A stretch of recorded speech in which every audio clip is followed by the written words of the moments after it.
नमस्कार और 13 सितंबर के विचारों में आपका स्वागत है। हमारे पाठ 2 राजा अध्याय 19, यहेजकेल अध्याय 9 और ल्यूक अध्याय 5 हैं। हमारा विचार है कि मुझसे दूर हो जाओ। पतरस एक अनुभवी मछुआरा था और इसी तरह वह गलील झील में अपना जीवन यापन करता था। यीशु किनारे पर आया और पतरस की नाव में चढ़ गया। सबसे पहले वह बैठ गया और नाव से लोगों को उपदेश दिया। ल्यूक 5:3 हमें बताता है, और जब वह बोल चुका तो उसने शमौन से कहा, गहरे समुद्र में जाओ और मछली पकड़ने के लिए अपने जाल डालो।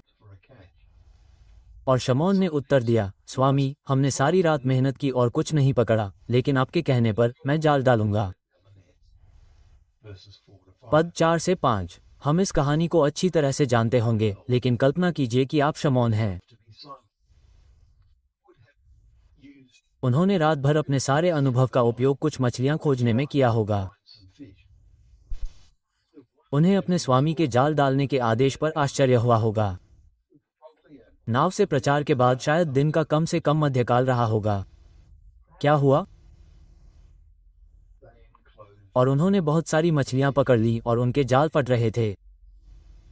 उन्होंने दूसरी नाव में बैठे अपने साथियों को मदद के लिए आने का संकेत दिया।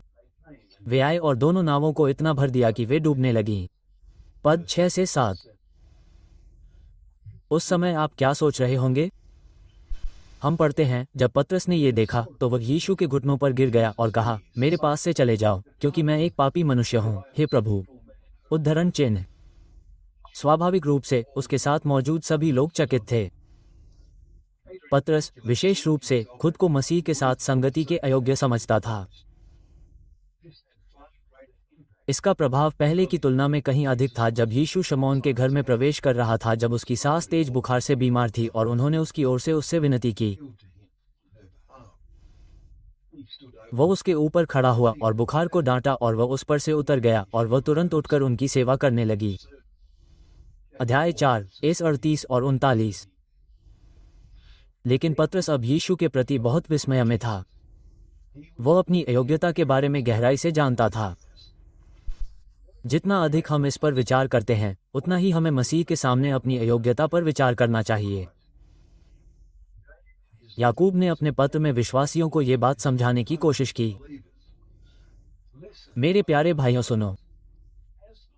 क्या परमेश्वर ने दुनिया के गरीबों को विश्वास में धनी और उस राज्य के उत्तराधिकारी नहीं चुना है जिसकी उसने उनसे प्रतिज्ञा की है जो उससे प्रेम करते हैं? लेकिन आपके पास अध्याय 2 एस 4 से 6 है। उस प्रेम की प्रकृति क्या है? ये कितना संपूर्ण है। मेरा प्रेम, तुम्हारा प्रेम, हमारा प्रेम। मछली के चमत्कार के बाद शमौन और दूसरे डर गए, लेकिन यीशु ने कहा, डरो मत, अब से तुम मनुष्यों को पकड़ोगे। उद्धरण चिन्ह लूका 5:10। इससे एक अंतिम विचार आया। आज लोगों के दिलों और दिमागों को पकड़ना बहुत कठिन साबित हो रहा है। कम से कम पश्चिमी देशों में तो ऐसा ही है। लेकिन एक बार ऐसा भी हुआ जब यीशु ने कहा कि नाव के दाहिनी ओर जाल डालो। यूहन्ना 21:6 मछलियां पकड़ने के लिए, और उन्होंने ऐसा किया।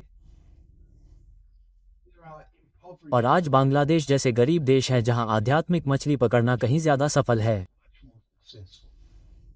दुख की बात है कि मजदूर कम हैं।